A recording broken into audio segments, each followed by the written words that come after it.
Alléluia.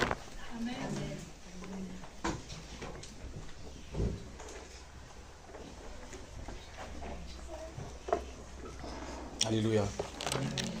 Que Dieu vous bénisse. Le pasteur était déjà dans l'exercice de mon message. Ça veut dire que je suis sur la bonne voie. Amen. Et que nous sommes sur la bonne voie. Amen. Amen. Et c'est exactement dans cet esprit, c'est là où la Bible dit qu'on est tous un avec l'esprit. Parce que j'ai envie de dire que c'était exactement ce que, en grande partie, pour ne pas dire toute la partie, c'était vraiment ce que le pasteur a fait. Et ça me rassure. Ça veut dire que ce jour-là, Dieu était avec moi. Amen. Que Dieu vous bénisse. Que Dieu bénisse tout un chacun. Que Dieu bénisse cette atmosphère. C'est vraiment des moments d'opportunité. De la même manière, n'est-ce pas, qu'on peut voir une opportunité, dire que c'est la bonne. Et même dans l'atmosphère, quand nous sommes, n'est-ce pas, dans cette cohésion, dans cette cohérence ensemble, c'est le moment de taper. C'est une opportunité pour nous. C'est une aubaine pour tout un chacun, n'est-ce pas, de pouvoir prendre de la part de l'Éternel. Amen.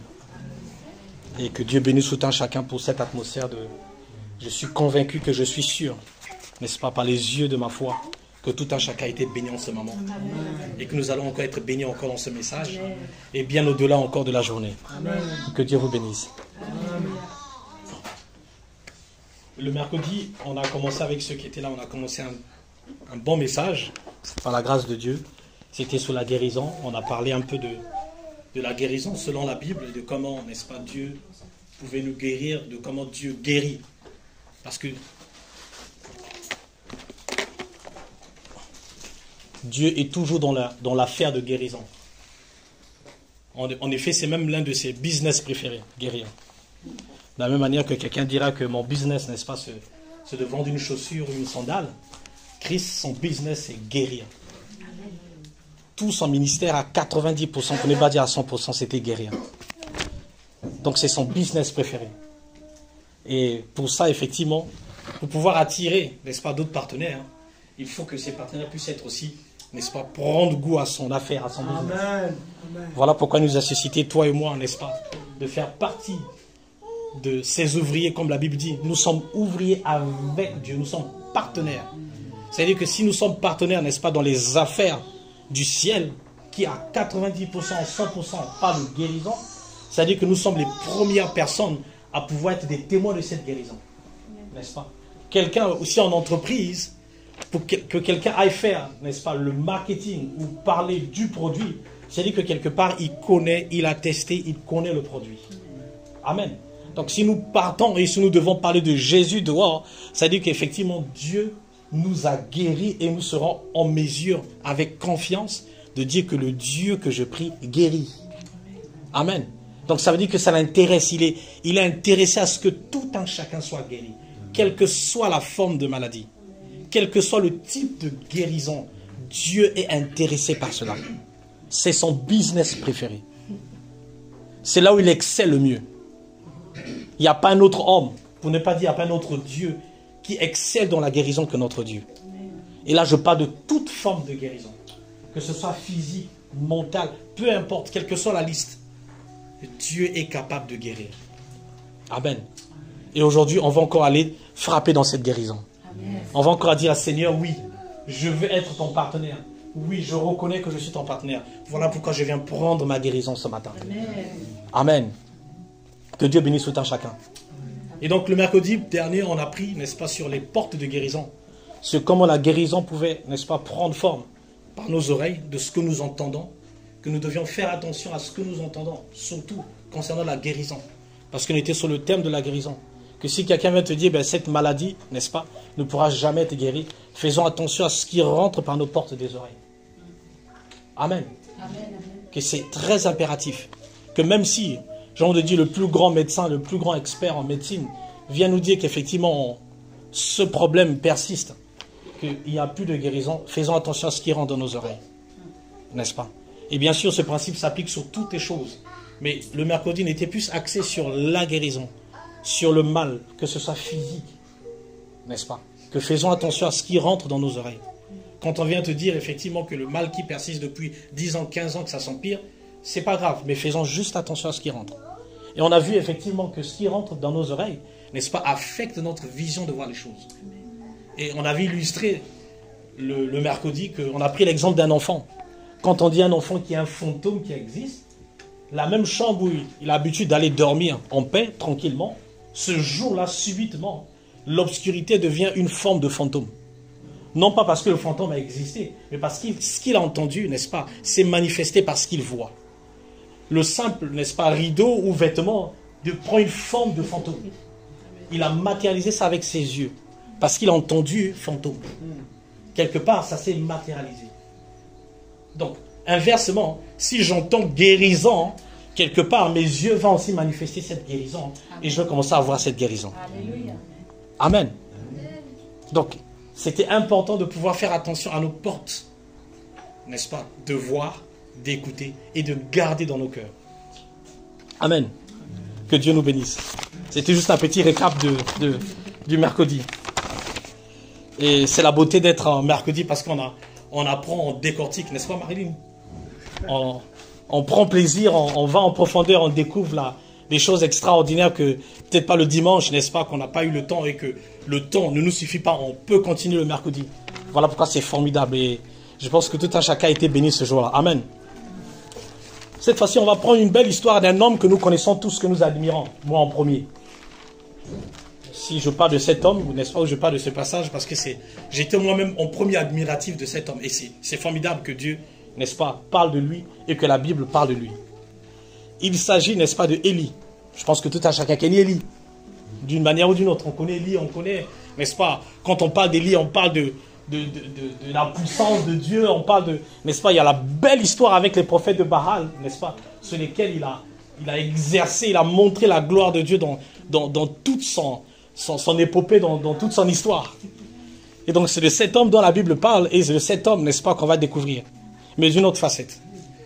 Toujours dans le but de la guérison. Amen. On va prendre...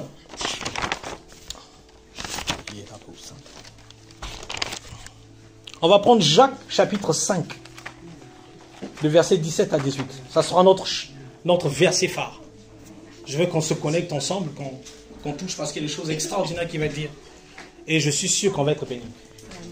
Parce que je sais et que je suis convaincu que le message qui va être prononcé, c'est le message que Dieu a prévu pour tout un chacun. Amen. Que c'est un message que Dieu lui-même, dans son secret, dans son temps et dans son époque, il a prévu pour toi et moi. Et je veux que nous soyons bien assis, n'est-ce pas? Et que nous mangeons ce qui va être dit. Amen. Amen. Jacques chapitre 5, le verset 17 à 18. Amen. Jacques 5, verset 17 à 18. Je vais dire, Élie était un homme de la même nature que nous. Ah. Élie était un homme de la même nature que nous. Donc pendant que je prépare le message, n'est-ce pas, je suis tombé sur ce verset. De la même nature que nous. Mais qu'est-ce que ça veut dire? De la même nature. Que Corinne a la même nature que Élie. Et j'ai envie de dire que j'ai pas été confronté, n'est-ce pas, devant des prêtres où j'ai pas fait tomber le feu, n'est-ce pas, où j'ai pas empêché ceci ou cela, de toute la belle histoire de Élie dont on parle. Amen. Et continue. Il pria avec insistance pour qu'il ne plût point. Il ne tomba point de pluie sur la terre pendant 3 ans et 6 mois. Le verset 18. Puis il pria de nouveau et le ciel donna de la pluie et la terre produisit son fruit. Et on nous dit que cet homme est de la même nature que nous. C'est-à-dire que si quelque part il a fait, parce qu'on a parlé, n'est-ce pas, de ce qu'il a fait, c'est-à-dire que quelque part, toi et moi aussi, nous sommes capables de faire. Mais quelqu'un dira, mais dans notre époque, est-ce que j'ai besoin d'arrêter une pluie? Non, ça c'était son époque. Il avait besoin d'arrêter une pluie. Et je sais qu'aujourd'hui, n'est-ce pas, nous avons besoin d'arrêter une maladie. Ah, je parle à quelqu'un que hier, que Élie avait besoin, n'est-ce pas, à cet instant. À l'instant, le besoin, c'était d'arrêter une pluie. Aujourd'hui, je n'ai pas besoin d'arrêter une pluie, mais j'ai besoin d'arrêter une maladie.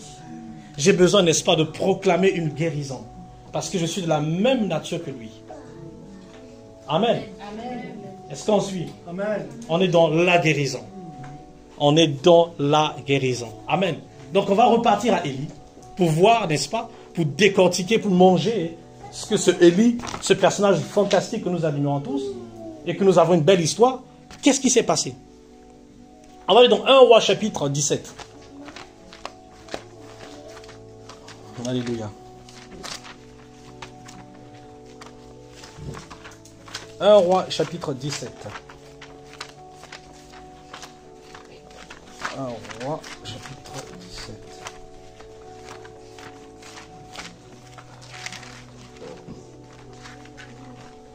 À partir du verset 1.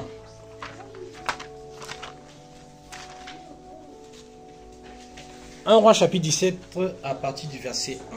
On va pas lire toute l'histoire parce que c'est tellement lent.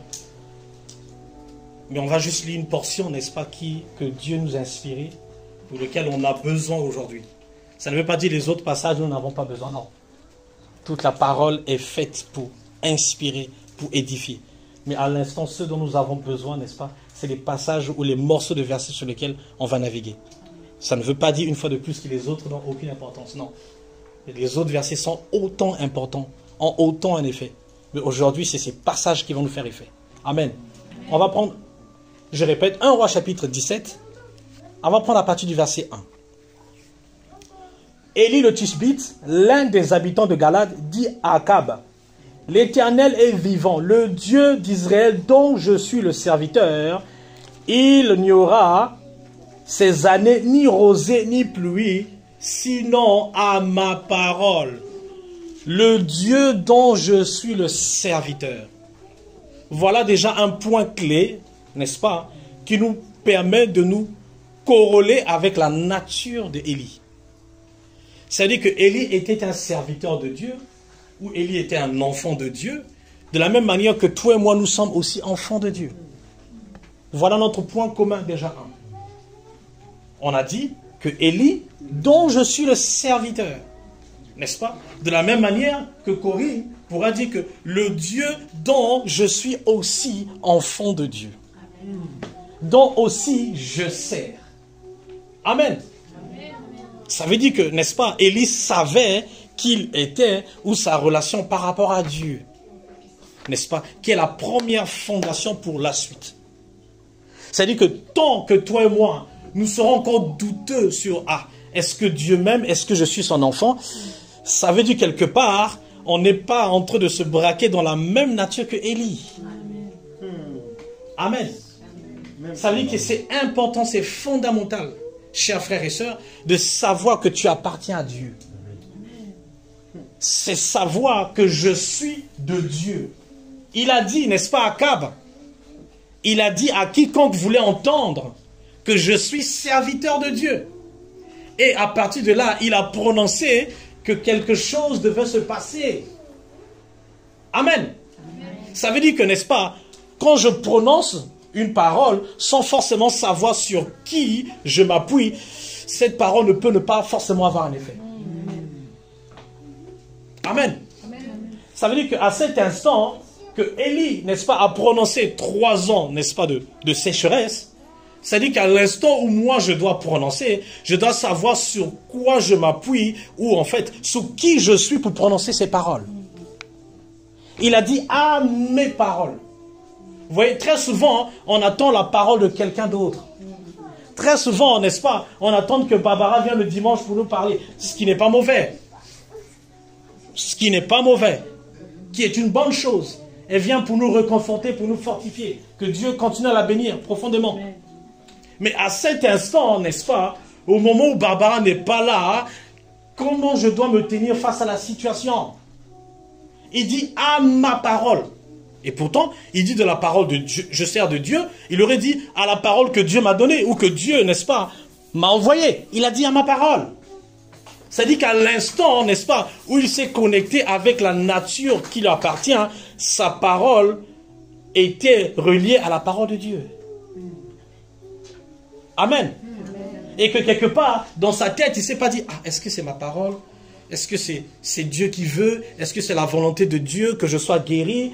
Est-ce que peut-être que Dieu ne veut pas que je sois guéri? Donc j'attends qu'il me parle, moi. Et quelque part, n'est-ce pas, on étouffe notre parole qui est inspiré à cause de la nature qui est en nous, de la même parole de Dieu. C'est-à-dire que Dieu veut que tu sois guéri. Voilà pourquoi la parole que tu vas prononcer, c'est la parole de Dieu pour ta guérison. Amen. Amen, chers frères et sœurs. C'est important de savoir que quand je prononce une parole de guérison, je n'ai pas forcément besoin d'être prophète. Je n'ai pas forcément, excusez-moi, d'être pasteur Jean-Marc. La seule, n'est-ce pas, ou le seul ingrédient dont j'ai besoin, c'est de savoir que j'appartiens à Dieu. C'est l'une, n'est-ce pas, des fondations les plus importantes lors d'une guérison. De savoir que je suis de Dieu, que j'appartiens à Dieu et que Dieu veut, n'est-ce pas, adore la guérison. Voilà pourquoi quand je prononce ma parole, Dieu est obligé, parce que je parle de son business, je parle de ses affaires. Il est obligé, n'est-ce pas, de pouvoir renforcer ce produit. Pour parler à l'image de la société ou d'une entreprise. Il est obligé. C'est plus fort que lui, parce que c'est son business. Que quelqu'un, n'est-ce pas, commence à vanter les mérites de mon entreprise, forcément je vais me sentir motivé, rigoureux, de pouvoir appuyer, n'est-ce pas, ce que Barbara dira. Amen. C'est quasiment le même procédé ou le même processus que ma parole. Et quand il a prononcé, n'est-ce pas, la suite, la Bible nous dit, et qu'on sait ce qui s'est passé. Amen. Une fois de plus, aujourd'hui, nous avons besoin d'une guérison. Je sais que j'ai besoin d'une guérison. Dans ma famille, j'ai besoin d'une guérison. Il y a quelqu'un dans mon entourage qui a besoin d'une guérison.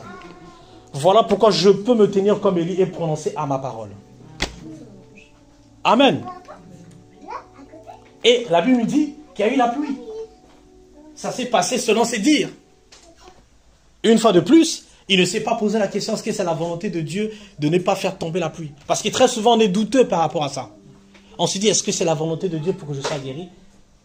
Ça veut dire que quelque part, je suis encore dans le doute de son affaire ou de son entreprise.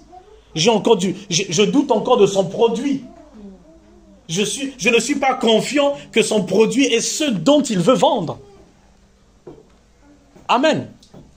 Et une fois que cette fondation, ce lien est établi, croyez-moi, ta parole est aussi la parole du ciel. Et que si la parole, n'est-ce pas, est celle du ciel, donc le ciel se doit en mesure de pouvoir attester, de pouvoir confirmer, de pouvoir manifester ou opérer. Amen. Donc là, on parle d'Élie. On va rapidement au verset 3. On va continuer. Et par d'ici, et le verset 2. Et la parole de l'Éternel fut adressée à Élie en ces mots. Pars d'ici, dirige-toi vers l'Orient et cache-toi près du torrent que Kérit, qui est en face du Jourdain. Vous voyez, à l'instant, n'est-ce pas, que Élie a reçu une direction de Dieu. Élie, n'est-ce pas, a reçu une direction, n'est-ce pas, de Dieu. Élie, à cet instant, Dieu a vu, mais écoute, pour pouvoir, n'est-ce pas, avancer un peu plus, voilà la direction. Vous voyez, très souvent, on se dit, Seigneur, j'ai l'impression que la situation ne marche pas. N'est-ce pas? Comment je vais faire? Dieu a toujours une direction pour quelqu'un dans sa guérison. Je répète, il y a toujours une direction pour tout un chacun dans la guérison dans laquelle, n'est-ce pas, on traverse. Quelle que soit cette forme de guérison, qu'elle soit physique ou mentale, peu importe la nature, la définition de cette guérison, Dieu a une direction pour quelqu'un. Dieu, n'est-ce pas, a une recommandation pour quelqu'un. Et à Élie, il a dit, tiens, va dans cette direction. Pars d'ici. Et le verset 4, il dit, tu boiras de l'eau du torrent et j'ai ordonné au corbeau de te nourrir là. Je veux que tu soulignes ce passage. J'ai ordonné au corbeau de te nourrir. J'ai ordonné à la nature, n'est-ce pas, de pouvoir s'aligner avec ce dont tu as besoin. J'ai ordonné, j'ai créé, n'est-ce pas, le cosmos, comme la Bible dit, que le monde, n'est-ce pas, attend avec ardent désir une manifestation. C'est-à-dire que quelque part, la nature est là pour me servir. Ou ce monde, n'est-ce pas, est là pour me servir. Il a dit, j'ai ordonné au corbeau de pouvoir te nourrir. n'est-ce pas? Et de là, Élie a tout simplement suivi. Le verset 5. Il partit et fit, Élie, selon la parole de l'Éternel, il alla s'établir près du torrent de Kérith, et qui est en face de Jourdain. Le verset 6, il continue. Les corbeaux lui apportaient du pain et de la viande le matin, et du pain et de la viande le soir. Il buvait de l'eau du torrent. Tout allait bien. Tout était ok, tout était parfait. Ce qu'il faisait, n'est-ce pas, Dieu attestait. De la même manière, n'est-ce pas, je parle avant que la maladie n'arrive, avant que la douleur n'arrive. Tout allait bien, n'est-ce pas? Qu'on avait l'impression que Dieu était là quand je priais, il y avait quelque chose qui se passait. Il y avait le corbeau, la Bible dit pas que les corbeaux, ce n'est même pas, n'est-ce pas, l'homme qui nourrissait, c'est le corbeau. C'est les oiseaux du ciel. C'est un mouton quelque part qui quittait de là où il est pour venir nourrir Élie. Amen. Il buvait, il mangeait à satiété. Parce qu'il, n'est-ce pas, Dieu était avec lui. Parce qu'il voyait que Dieu était avec lui. Et là, n'est-ce pas, tout allait bien. Tout allait bien. De la même manière que quelqu'un va dire, bah, tout va bien, j'ai l'impression que Dieu m'écoute.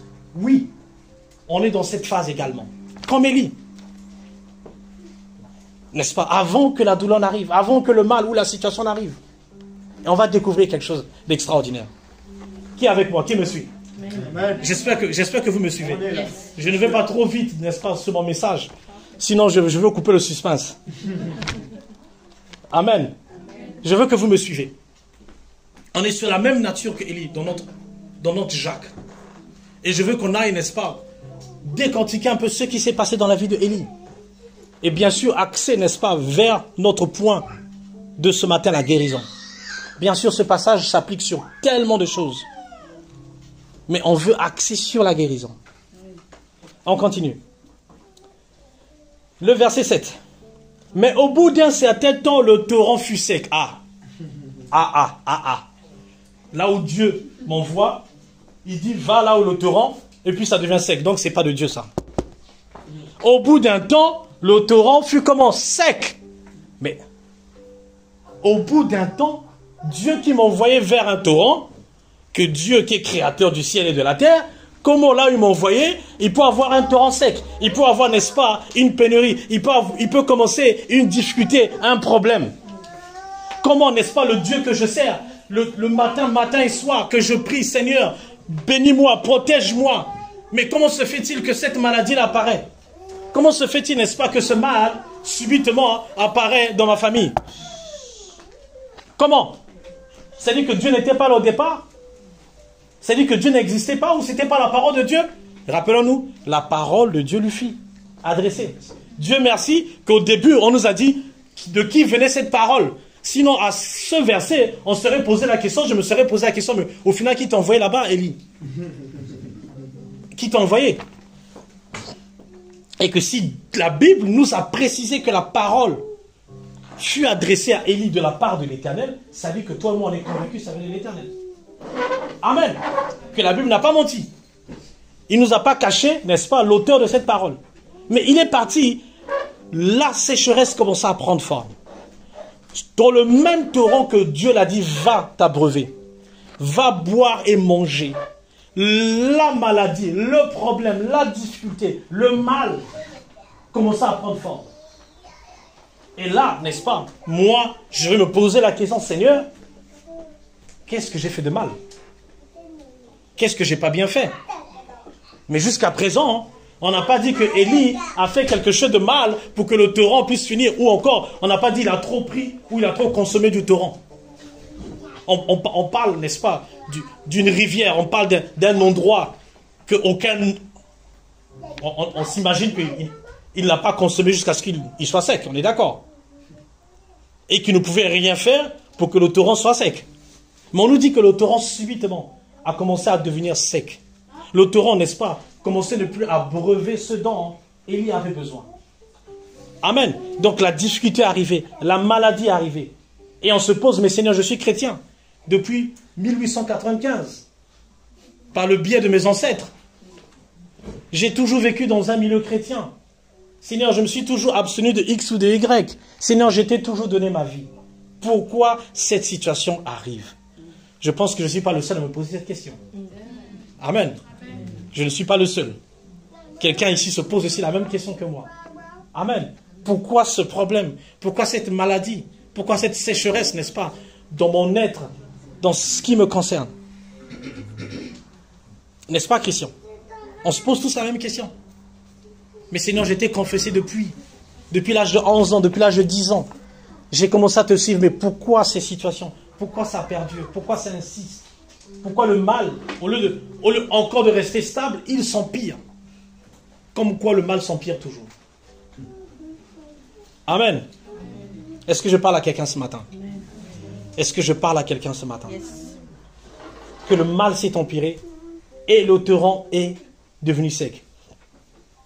Car il n'était point tombé de pluie dans le pays. Il n'y avait plus moyen de s'abreuver. Il a utilisé tous les moyens. Il ne pouvait plus, n'est-ce pas, avoir ce dont il avait besoin. Amen. Et on va rapidement au verset 9. Il dit, alors la parole de l'Éternel lui fit adressant ces mots. Lève-toi. Donc c'est-à-dire que Dieu, quelque part, s'est un peu trompé. Il s'est dit, je t'envoie dans un endroit et que la sécheresse apparaît. Et le même Dieu te dit, apparemment, Dieu s'est trompé, on dirait.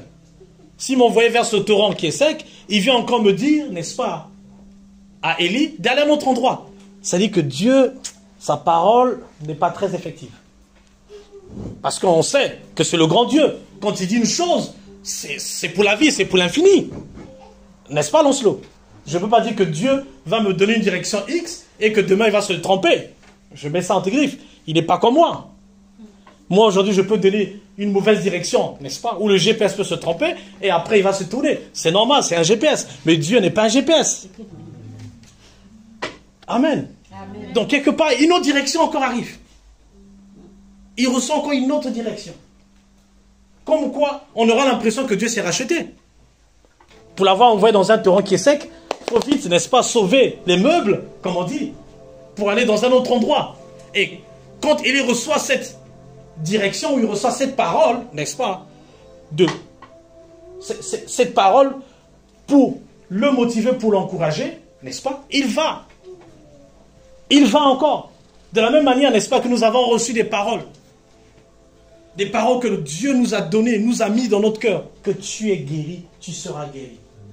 Mais toujours est-il, on a l'impression que cette parole ne semble ne pas arriver, n'est-ce pas, à la manifestation. Seigneur, j'ai tellement écouté des hommes de Dieu, j'ai tellement écouté, Seigneur, dans ta maison, des personnes parler, prophétiser sous ma guérison, mais j'ai l'impression que cette guérison ne semble ne pas voir le jour. Une autre direction. D'autres paroles prophétiques. Tu continues à venir à l'église. Mais toujours le sujet continue à persister.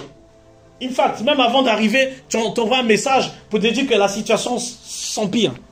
D'ici midi, à l'heure à laquelle tu vas terminer, on ne sait pas ce qui adviendra. Il y a l'anxiété. Ce qui est normal. Ce qui est tout à fait normal quand on traverse une situation. Et là, il reçoit encore une autre direction. Tu reçois encore une autre parole de fortification. Que Seigneur, fais quelque chose. Agis dans ma situation. Agis dans ma famille. Seigneur, je te remets ce problème entre les mains. Seigneur, je ne cesse de t'élever. Je ne cesse, Seigneur, de fléchir genoux pour le problème, pour le mal, pour la maladie. Mais toujours est-il, les médecins, les docteurs, tout ce que j'entends viennent me dire l'opposé de ce que j'ai prié. On a l'impression, plus je prie pour la guérison, plus le mal s'empire. Comme quelqu'un dirait que depuis que j'ai commencé à prier, j'ai eu tous les problèmes du monde. Le jour que j'ai ouvert ma bouche. Et quand j'avais fermé ma bouche, tout semblait aller bien. Mais dès que j'ai commencé à prier, j'ai l'impression que tous les démons du ciel ou de la terre ou je ne sais pas d'où ont commencé à écouter ma prière et faire l'opposé. Amen. Et il a reçu notre direction. Lève-toi et va, n'est-ce pas, à Sarepta, qui appartient à Sidon et demeure là. Voici, j'ai ordonné à une femme veuve de te nourrir. On quitte les corbeaux, n'est-ce pas? On quitte une direction où il y avait le torrent, où il y avait les corbeaux qui le nourrissaient. Et là, on va dans une autre direction, n'est-ce pas? Où une femme continue à le nourrir. ou une femme qui doit, n'est-ce pas, le nourrir. Et on connaît, n'est-ce pas, pour ceux qui ont eu l'opportunité de lire, c'est une femme veuve, n'est-ce pas, qui n'avait que son fils et qui avait des dettes. Et que quand, pour la petite histoire, quand Élie est parti après ça, parti rencontrer cette femme, Élie a dit, donne-moi ce que tu avais. La femme dit, oh, comment tu peux me demander de te donner ce que j'ai alors qu'il me reste juste un peu? Et si je mange ce qui me reste, je ne pourrai ne plus vivre. Parce que c'est tout ce qui nous reste. Et par la grâce de Dieu, Élie a performé. Dieu a agi, a multiplié l'huile, n'est-ce pas, et du pain, et de la farine. Il y en avait tellement qu'ils étaient partis vendre. N'est-ce pas? Et ils ont pu payer les dettes que le mari décédé, n'est-ce pas, devait aux créanciers. Amen. Donc, on ne va pas rentrer dans la belle histoire. On va partir rapidement dans le chapitre 19. On est en train d'avancer, petit à petit. Donc, on va dans le chapitre 19. Et le verset 2, je vais lire. Et là, on parle de Jézabel. Akab rapporta à Jézabel tout ce qu'il avait fait. Akab, c'était le roi, n'est-ce pas, d'Israël de l'époque. Et Jézabel, c'était son épouse. Et donc là, n'est-ce pas, Akab, le roi Akab, va faire le rapport de ce que Élie a eu à opérer avec les prophètes de Baal en les tuant, n'est-ce pas, devant l'autel. Et comme ça, et il y a même tellement de belles chansons que j'adore, que Élie a prié, n'est-ce pas, et le feu est descendu, et ça a tué tous les prophètes de Baal. Je pense que quelque part, on connaît bien cette belle chanson. Et là, Akab, le roi Akab, va rapporter à Jézabel. Va dire à Jézabel, ah, le monsieur qu'on a mis au défi là, il a fait quelque chose qu'on n'en avait pas vu avant, et que l'instant est grave. Le verset 2, et c'est Jézabel, une fois qui a pris le rapport, le verset 2, Jézabel envoya un messager à Élie pour lui dire, que les dieux me traitent dans toute leur rigueur, si demain, à 7 heures, je ne fais de ta vie ce que tu as fait de la vie de chacun d'eux. Alors là, c'est une menace de mort. Là, on est bien plus qu'une menace de mort. Il a dit à la même heure, je vais te tuer de la même manière que tu as tué les prophètes de Baal. Et pour rappel, n'est-ce pas, les prophètes de Baal, Élie les avait tués à peu près vers 15 heures. Et donc, il reçoit un message le même jour, donc on était en soirée, pour dire que demain, lundi, à la même heure, 15 heures, je vais te tuer de la même façon. Donc, il n'y avait plus moyen pour lui de négocier. Parce qu'il faisait déjà nuit, et que 15 heures, c'était sa mort. Amen. Et là, n'est-ce pas, on va dans une situation bien plus empirante. On va, n'est-ce pas, dans un cas bien plus profond qu'aucune intelligence, aucune main, aucun savant, aucun médecin ne soit en mesure de pouvoir t'aider. Et là, je vais vraiment dans la maladie la plus incurable qui puisse exister. Qu'on dise qu'à 15 heures, tu vas mourir de la même manière que tu as tué les prophètes de Baal. Élie a reçu le messager. Et on nous dit, Élie, voyant cela, qu'est-ce qu'il a vu? Il a vu, n'est-ce pas, le message qu'il a entendu. Je répète, Élie a vu, et pourtant, il n'a pas juste vu le messager, il a entendu le messager. C'est-à-dire que ce qu'il a entendu du messager, de ces paroles qu'on vient de lire le verset 2, il a vu cela, le verset 3, et s'en alla pour sauver sa vie. Il a vu, il a entendu, n'est-ce pas? Et ce qu'il a entendu, il a vu se matérialiser ce qu'il a entendu, c'est-à-dire une menace de mort. Et en voyant cela, il agit comme moi j'aurais sans doute agi, fuir de ma vie.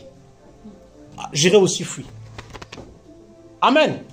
Rappelons-nous, on parle de Élie de la même nature que nous. Ah, là ça change maintenant. Là, on change maintenant de tournure. Le même Élie dont on nous a vendu, n'est-ce pas, qu'il a fait ceci, il a fait cela, on nous dit qu'il a fui. Comment un homme de la même nature que nous, un homme de Dieu, que Dieu a un fils, peut fuir? C'est pas de Dieu. Lui, il n'est pas chrétien. Lui, il doit se repentir. Comment il peut fuir? Comment? On parle de Élie. Encore si on avait mis l'histoire de Prégma, on aurait dit oui, c'est normal. On parle de Élie. On parle de Élie, qui a fui de sa propre vie. Qui a vu les circonstances, qui a vu le problème, qui a vu la situation. Il a choisi de fuir. Rappelons-nous que la veille, il a fait quoi? Il a tué par la puissance de Dieu. Ça ne s'est même pas passé 6 mois ou 7 mois plus tard. La veille, n'est-ce pas, de ce qui s'est passé. Il reçoit un message, il fuit. C'est-à-dire qu'à l'instant, il a oublié que des heures plus tard, il avait agi par la puissance de Dieu. Et très souvent, n'est-ce pas, quand le problème arrive à saturité, on oublie que Dieu hier nous a protégés. On ignore, on commence à oublier les témoignages, n'est-ce pas, que nous avons entendus ici. Que à 2 jours avant, n'est-ce pas, la clôture d'une admission, d'une formation, Dieu a agi.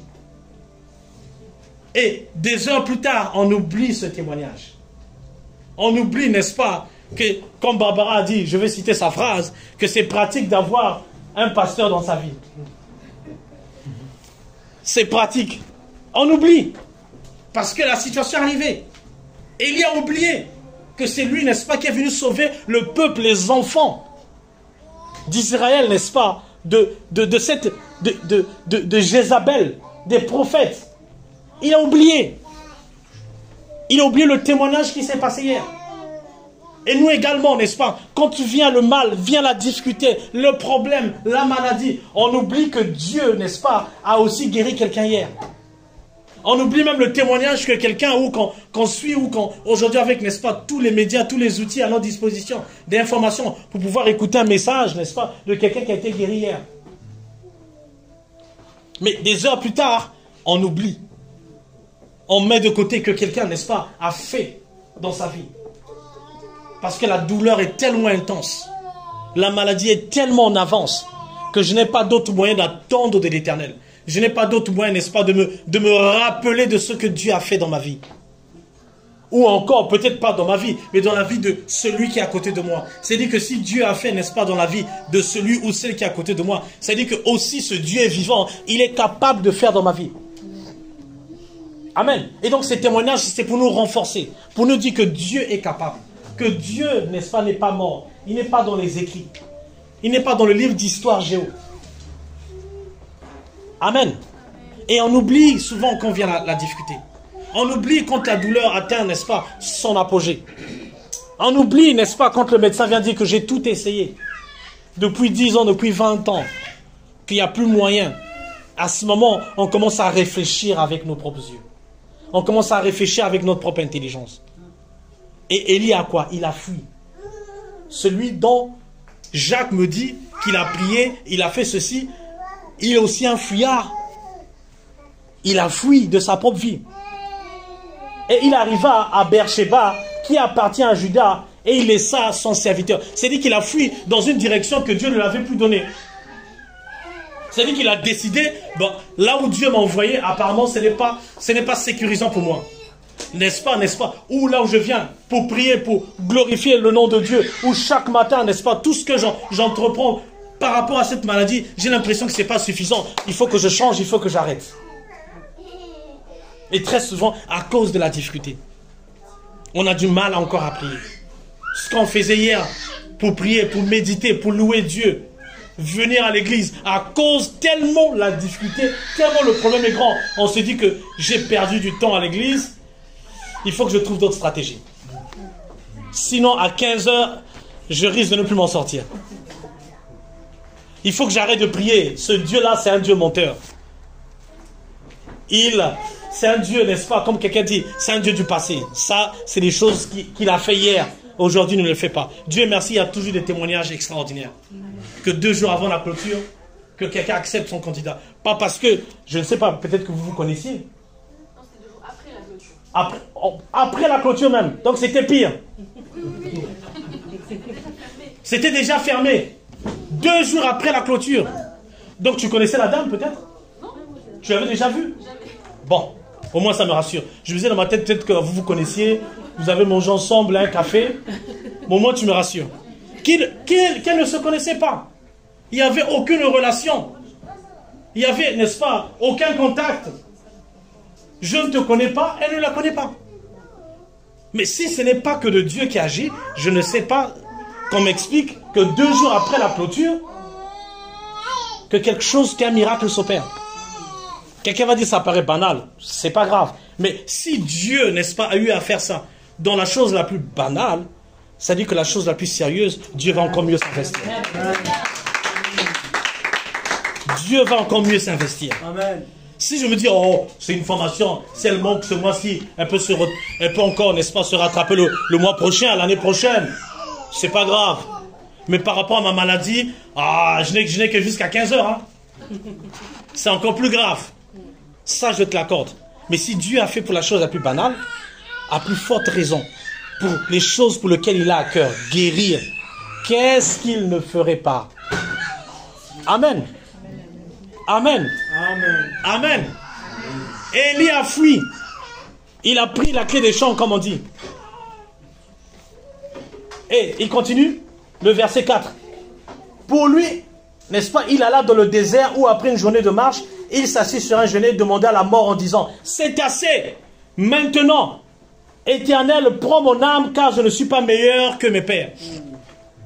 Là, il arrive à un point de non-retour. Un découragement total. Il dit à Dieu, tue-moi, prends ma vie, je ne mérite plus de vivre. On parle de Élie. On est toujours dans l'histoire de Élie. On n'a pas encore changé de nom. Il dit à Dieu, tue-moi, prends ma vie, ôte ma vie. Que je n'ai plus ma place parmi mes pères parce que la situation est trop grande. J'ai tellement prié, Seigneur. J'ai tellement semé. Je suis tellement allé à l'église. Matin et soir. Je me suis tellement ingénu. On m'a tellement, n'est-ce pas, critiqué pour dire qu'au final, tes prières ne font plus. Seigneur, j'abandonne, prends ma vie. C'est mieux que j'arrête. On parle de Élie, qui demande la mort. Et vous savez, la belle histoire, c'est que Élie fait partie des personnes qui n'ont jamais connu la mort. Amen.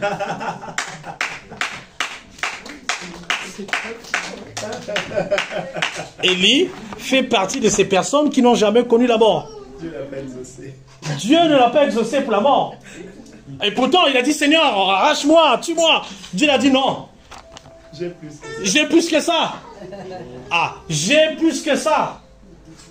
Souvent, dans notre détresse, on se dit que Dieu ne nous écoute pas. Seigneur, j'en ai marre. Seigneur, je n'en peux plus. Dieu te dit qu'il y a bien plus grand que ça. Dieu te dit qu'il y a bien plus grand que ça.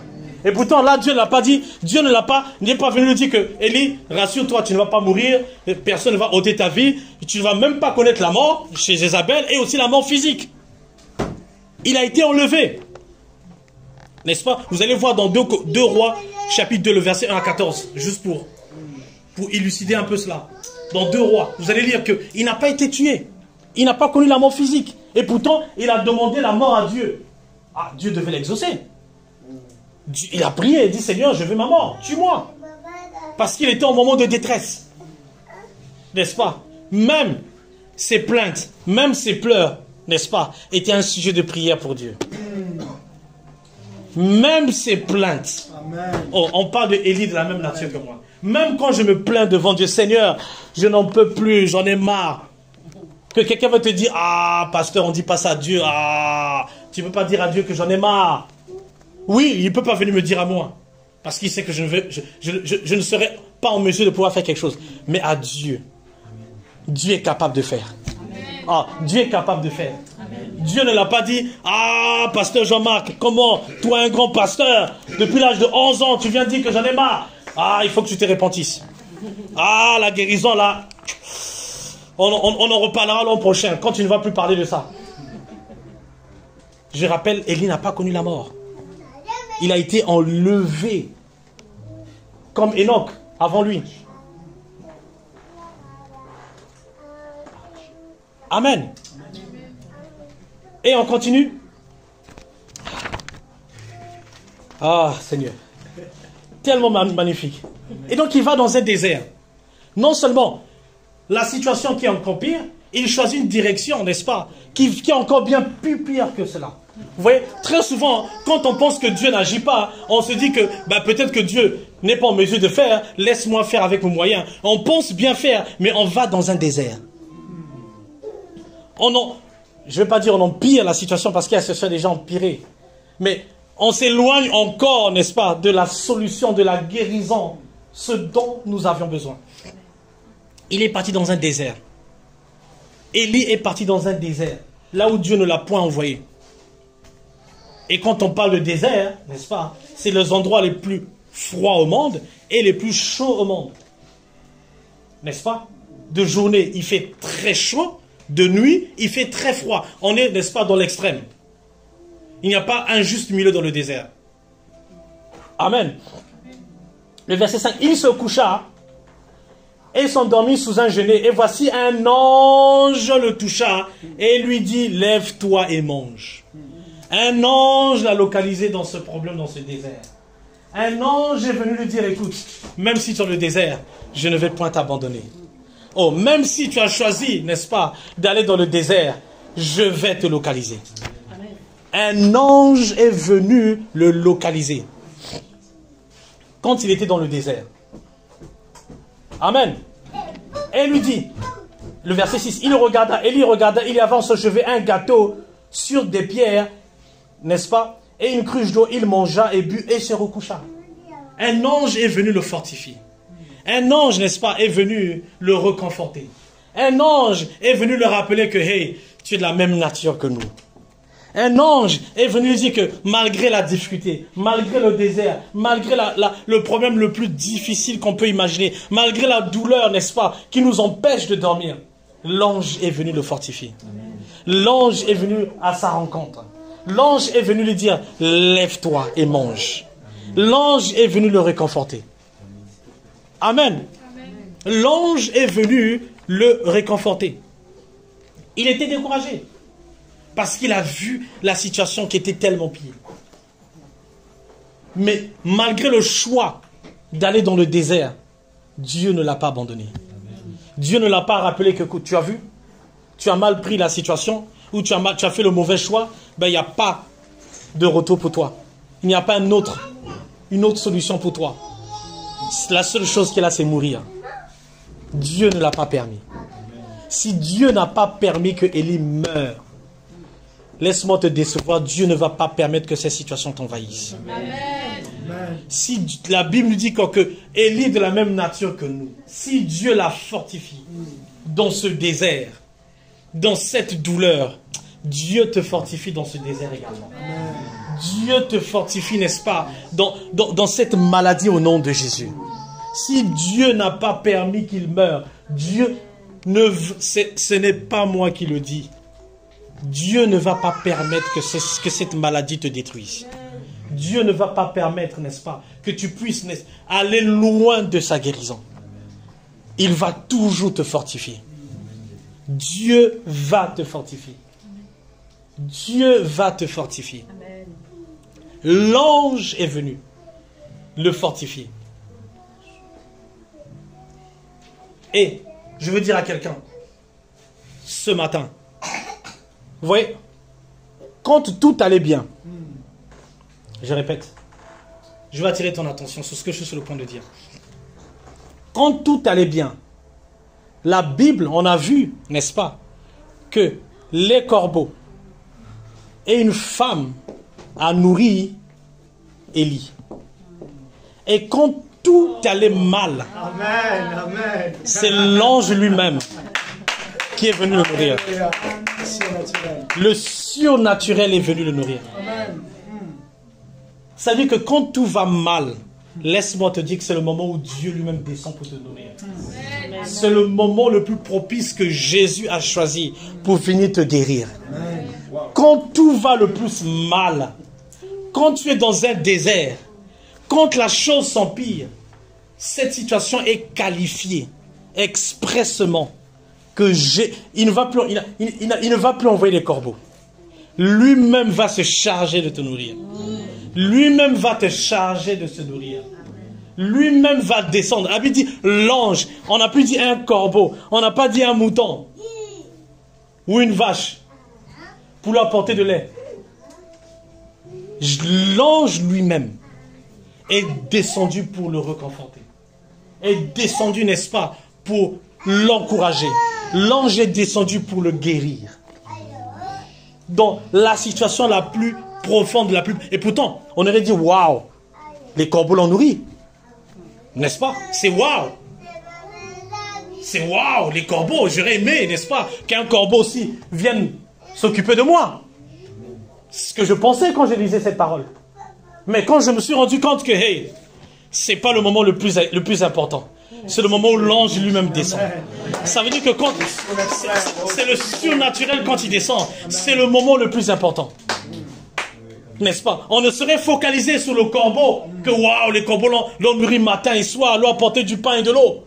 On serait dit waouh, c'est fantastique. Mais Dieu ne dit pas waouh. Son waouh, c'est quand lui-même. Lui-même il quitte son trône.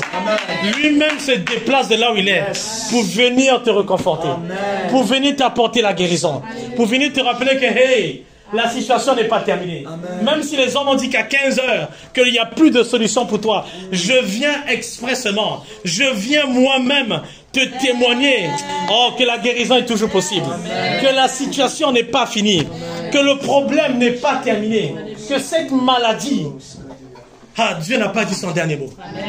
Expressément lui-même. Expressément lui-même, l'ange de l'Éternel est venu, est descendu. Alors que le waouh était sur les corbeaux, n'est-ce pas? Mais non.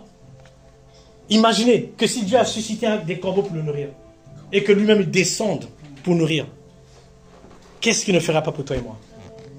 Qu'est-ce que Dieu ne ferait pas pour toi et moi? Qu'est-ce que Dieu ne ferait pas pour cette douleur? Qu'est-ce que Dieu ne ferait pas pour cette maladie? Qu'elle soit mentale, qu'elle soit physique, quelle que soit la forme de maladie. Qu'est-ce que Dieu ne ferait pas lui-même?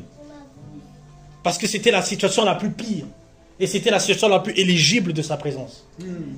Souvent, on pense que quand c'est pire, Dieu n'est plus. Au contraire, c'est là où lui-même se manifeste. C'est là où lui-même est obligé de venir. Parce qu'il dit que aucun autre homme, aucune autre nature ne puisse guérir, ne puisse te réconforter, si ce n'est pas que moi-même. Voilà pourquoi il est venu. Voilà pourquoi il est venu fortifier Élie. Je rappelle, il est de la même nature que toi et moi. Oh, Élie est de la même nature que toi et moi. Si Jésus, Dieu s'est manifesté dans sa vie, d'une manière, n'est-ce pas, à descendre, Dieu va aussi se manifester dans cette maladie. Dieu va aussi manifester sa gloire dans cette maladie. Amen. Amen. Et le verset 9. Et là, il entra dans une caverne et il y passa la nuit. Et voici la parole de l'Éternel lui fut adressée en ces lieux. Que fais-tu ici? C'est Dieu qui parle. Dieu lui dit, que fais-tu ici? Rappelons-nous qu'il a décidé d'aller loin à cause du découragement. À cause, n'est-ce pas, du problème qui était tellement si grand. Il est allé se cacher dans une caverne où Dieu ne l'a pas envoyé. Si Dieu lui a posé la question, que fais-tu ici? Ça veut dire que Dieu était aussi là. Ça veut dire que Dieu était depuis le début avec lui. Ça veut dire que Dieu, n'est-ce pas, ne l'a jamais abandonné. Même quand il a, n'est-ce pas, à cause des situations, il a pris un autre chemin que Dieu ne lui avait pas donné. Dieu l'a toujours suivi derrière. Dieu l'a toujours accompagné. Si Dieu a dit, que fais-tu ici? Ça veut dire que Dieu était déjà là. Amen. Amen. Oh, Dieu était déjà là. C'est-à-dire que même quand on pense, Seigneur, que tu n'es pas avec moi, Dieu te rappelle que je suis toujours là. Amen. Il a dit, que fais-tu ici? Ça veut dire qu'il était là avec Élie. Dans cette situation, dans ce désert, il était toujours là. Même quand on pense que Dieu m'a abandonné, que Seigneur, j'ai prié, pourquoi je ne vois pas cette guérison se manifester? Dieu te rappelle qu'il est toujours, il a toujours été, et il sera toujours là où tu es. Amen. Amen. Amen. Amen. Et le verset 10. J'ai déployé mon zèle pour l'Éternel. Seigneur, j'ai prié. Oh Seigneur, j'ai jeûné. Oh Seigneur, même quand il pleuvait, j'étais toujours motivé pour toi, Seigneur. Il continue le verset. J'ai déployé mon zèle pour l'Éternel. C'est Élie qui parle. J'ai déployé, Seigneur, j'ai prié. Je te connais depuis 1900. Depuis les années 45. Après la Seconde Guerre, c'est là où j'étais connu. J'ai déployé tout mon zèle. Seigneur, j'ai participé à tous les Yeshua. Seigneur, j'ai quitté toi pour venir à Poitiers. Seigneur, j'ai quitté le Congo pour venir te voir.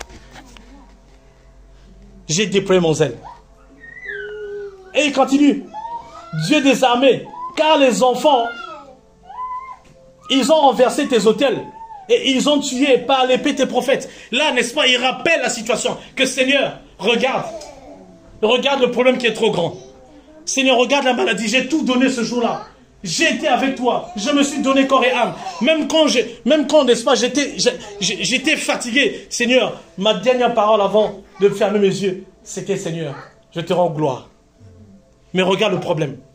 Il rappelle le problème à Dieu. Il dit, regarde, ils ont tué tous les prophètes. Il n'y a plus personne, il n'y a plus rien. Seigneur, qu'est-ce que je peux faire? Et le verset 18, rapidement. Le verset 18, c'est Dieu qui parle.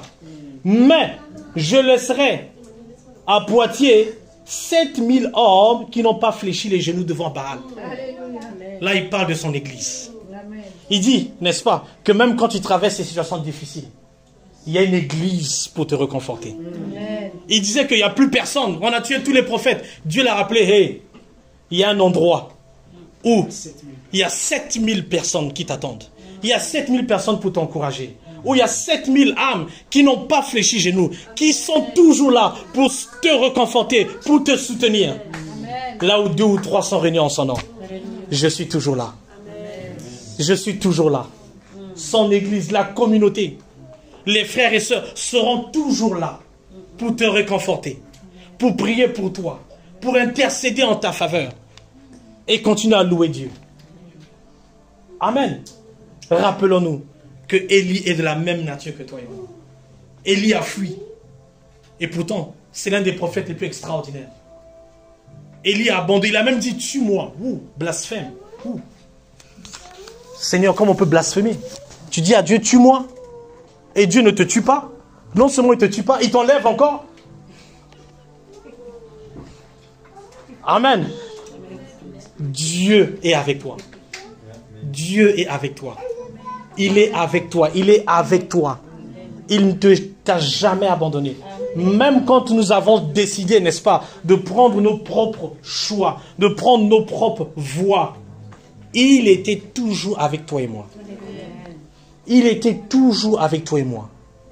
Et même quand on pense que je suis seul, que le diable veut nous isoler. Parce que c'est ça le but. C'est de nous isoler. De te faire comprendre que c'est plus la peine. Va seul, chemine seul. Dieu te rappelle que, hey, j'ai laissé plusieurs hommes, plusieurs femmes pour te soutenir, pour te bénir, pour te réconforter et pour prier pour toi. Afin que tu sois toujours à la porte de ta guérison. Que Dieu vous bénisse. Que Dieu vous bénisse. Que Dieu vous bénisse. Que Dieu vous bénisse. Que Dieu bénisse tout un chacun. Que Dieu réconforte tout un chacun. Que ce matin, là où tu te sentais découragé, là où tu te sentais mal, là où tu te disais qu'effectivement la situation est plus grave, sinon je me rappelle ce jour-là.